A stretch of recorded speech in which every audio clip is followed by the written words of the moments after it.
2टा बच्चा बनाउनु पर्ला हामीले के छ विचार म लास्ट थाकिसक्यो बिहान बिहान हेर चाहिँ वेकेन्ड फी चाहिँ हाम्रो कति पर्यो भनेर अब हेलो गाइज स्वागत छ फेरि अर्को नयाँ भ्लगमा र आजको भ्लग छ फेरि पनि हाम्रो एउटा मेमोरी भ्लग हुनेछ हाम्रो छोरीको चाहिँ आज बोल्नै आउँदैन अनि भ्लग स्टार्ट गरेर हुन्छ है भ्लग यसरी भ्लग गरेर खान्छ त खाँदैन नि सो आज चाहिँ हाम्रो के छ भन्दाखेरि चाहिँ हाम्रो पुकुली माया हेलो तिम्रो आज वेकेन्ड फर्स्ट डे होइन हेरिन ऊ नक्कली बनि नक्कली वेकेन्ड फर्स्ट डे हो तिम्रो आज है ए टङ खोइ त म त चिप्पै भएको ठाउँमा जानु ल मामाको टङ ओ हाम्रो बेबी चाहिँ यहाँ रेडी हुँदै हुनुहुन्छ हजुर पापाको नि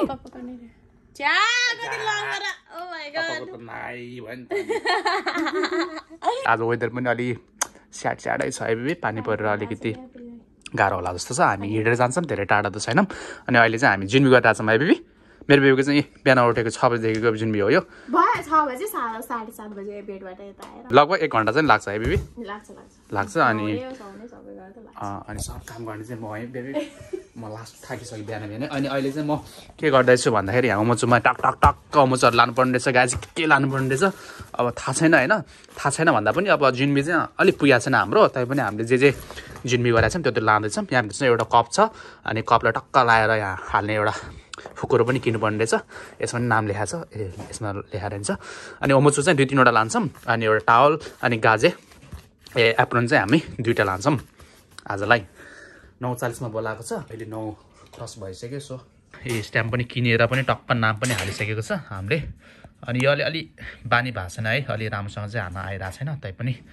अमुचुमा चाहिँ अमुचु कहाँनिर हालौँ है जहाँ हाल्यो नि हुन्छ है ए त यसो टक्क लगाएर हुन्छ कि हुँदैन हेरौँ है त अब यस्तो छ चलन हो सुयाना खोइ कहाँ गयो सुयाना बाई यति भएछ बब्बल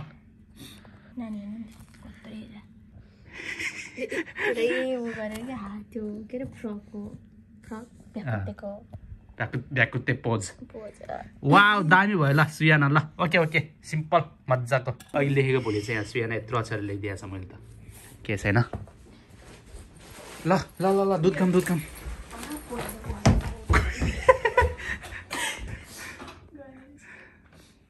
कति हतार हुने है यो डेली लानुपर्छ यो सामानहरू चाहिँ डेली लानुपर्छ गाइज होइन तिनीहरूले भनेको आज त खासै छैन 1 हप्ता जति चाहिँ यो सु हेर्ने रहेछ 1 देखि 2 घन्टा जति लगभग बढीमा बस्यो भने 2-3 घन्टा बसिन्छ कि नत्र बसिँदैन होइन मान्दैन नि त फर्स्टमा त सो बानी पार्नको लागि चाहिँ 1 हप्ता जति चाहिँ त्यति जति बसिन्छ त्यसपछि चाहिँ फुल्ली 9 to 5 हाल्ने सोच छ हाम्रो है छोरी है जानुपर्छ ल बस्नुपर्छ ल ज्ञानी भएर के वाह तातो भएछ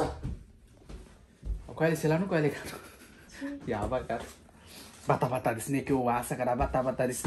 अनि बिहान उठेर नुहाएको है सेवा गरेको है पानी परेर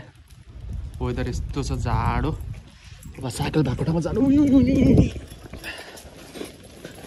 साइकल पार्किङ छ यो घरको यति धेरै हाम्रो रहेको छ हाम्रो थोत्रो साइकल कहाँ छ थाहा छ थोत्रो होइन हाम्रो त ब्रान्ड न्यू पो छ त यार वाउ ट्युसन लिएर आइन्छ ऊ छ मेरो टिस्यु छ ओके फाइनली चाहिँ हामी वेकेन्ड यहीँ हो हाम्रो नजिक वेकेन्ड आइसकेको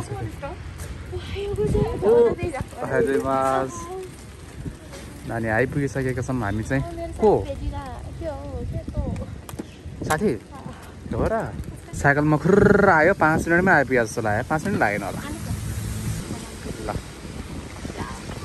ल अब हामी जान्छौँ भित्र है आइजाइमास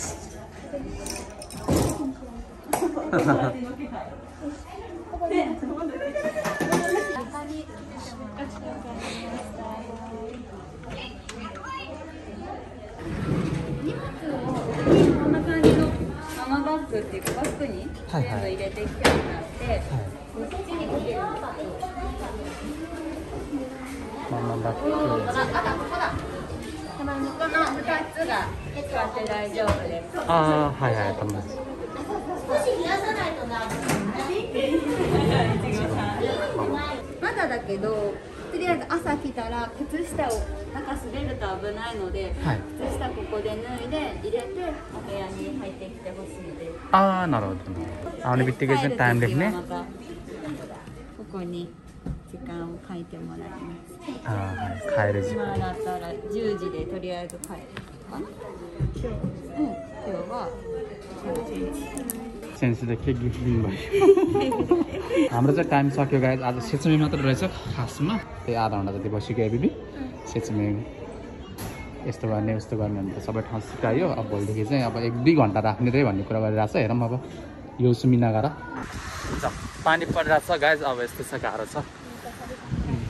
साकुरा यस्तो फुलिरहेछ है यस्तो दामी फुलिरहेछ साकुरा हेर्ने बेलामा यस्तो पानी परिरहेछ है यो हप्ता पुरै पानी छ कि फेरि क्या ब्याड के है अब हुन त भ्याउनु त भ्याउँछ अर्को हप्ता दार्जम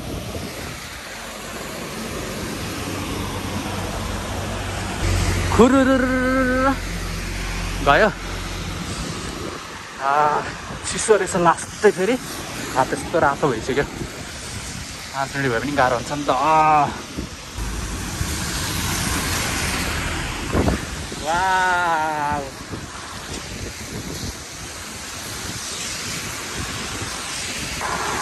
ओए जाडो गयो भन्नेको त कस्तो चिसो यो हात हजुर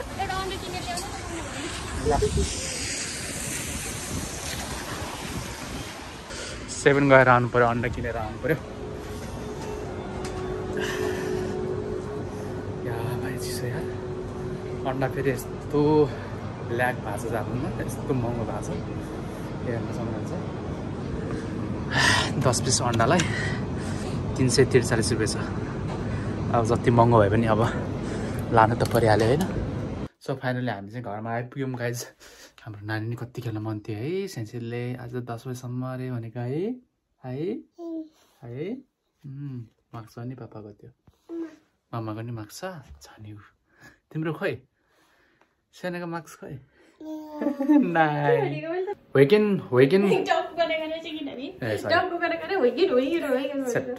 टेक दिनु पर्ला जस्तो छ फर्स्ट टेकमै अनुहार देखाउनु त्यस्तै हो नि कि त्यस्तै हो के कहाँ यस्तो गरेर अनुहार देखाउँछ यार यस्तो है ब्लग गर्न नि भुलिसकेछ यार बाई सो गाइज मैले के भन्न आएको भन्दाखेरि के भन्न खोजेको भन्दाखेरि चाहिँ वेकेन्ड फी चाहिँ हाम्रो कति पर्यो भनेर अब म यही छु ल भन्नु त्यो त होस् न त आउन चाहिन्छ नि यार वेकेन्ड फी चाहिँ कति पर्ने रहेछ भन्दाखेरि चाहिँ हाम्रो चाहिँ 24,000 समथिङ आएको छ गाइज होइन अनि मावरी हाम्रो नजिकको साथीहरूको सोद्धाखेरि कति थोरै थोरै लाग्छ भन्दा हुन्छ होइन सो हाम्रो चाहिँ एकदम चिन्ता भइरहेछ है चिन्ता त भएन जे होस् हाम्रो चाहिँ किन धेरै भन्यो भने कि अब दुईटा बच्चा भयो भने चाहिँ एउटा बच्चाको चाहिँ फ्री हुन्छ वेकेन्ड फीहरू पर्दैन अब त्यो खानाको लागि हल्का त्यो अनि चाहिने अमचुसलाई मात्र पर्छ यो मन्थली फी चाहिँ पर्दैन त्यो चाहिँ राम्रै छ दुईटा बच्चा बनाउनु पर्ला हामीले के छ विचार प्लान 3 वर्षसम्म फर्स्ट बेबीलाई अब 3 वर्षसम्म चाहिँ वेकेन्ड फी पर्छ 3 वर्षको माथि चाहिँ फ्री नै हुन्छ हाम्रो छोरीलाई चाहिँ बिहान 9 बजीदेखि बेलुकाको 5 बजीसम्म राख्ने भनेर प्लानिङ गरिरहेछौँ हेरौँ अब के हुन्छ अनि यो जति राखे पनि होइन बिहान 8 बजीदेखि 7 बजीदेखि बेलुकाको 6 बजीसम्म 7 बजीसम्म राखे पनि होइन एक्स्ट्रा पैसा चाहिँ नपर्ने रहेछ गाइज होइन हामीले चाहिँ सोधेको है हाम्रो ठाउँमा चाहिँ अरू ठाउँमा के छ थाहा छैन सो गाइज आजको यो भ्लग तपाईँहरूलाई कस्तो लाग्यो मन परेमा एक लाइक गरिदिनु होला धेरै पछाडि भ्लग बनाएको छु